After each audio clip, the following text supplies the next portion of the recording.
Hey, this is Ricardo. I'm a board certified credit repair consultant, and today we're going to be talking about medical collections and how they actually affect your credit report. If you're not aware, a medical collection is something that ends up on your credit report because there's a medical bill attached to something that hasn't been paid. So we went through this, my wife and I, after we had our second child. So about 9 months after he was born, my wife received a letter from a debt collector and also received 2 medical collections on her credit report from the same debt collector. Long story short, we were puzzled in regards of how this even happened or what is this even about. After looking into it, we realized that it had to do with the birth of our second child. Here's some insight in regards of how medical collections end up on your credit file by surprise. One of our clients was actually a medical biller, and she did let us know that usually when there's an insurance party involved that they're supposed to pay the medical bill, sometimes they only decide to pay 85% of the bill, 95% of the bill, and you're stuck with the remaining of whatever was not paid.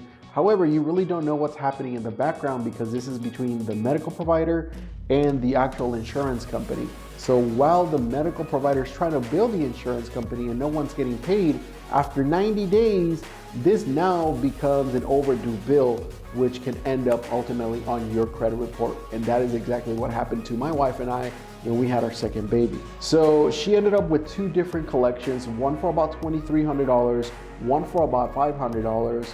When we realized, oh, so it looks like part of the bill did not get covered, then that's when we really started finding out, okay, how can we actually challenge, or what do we do when it comes to trying to clean up our credit report?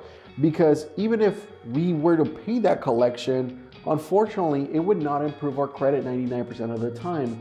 A paid collection will remain on your credit report as a paid collection, but when you look at positive and negative, there's nothing positive about collections in general, paid or unpaid.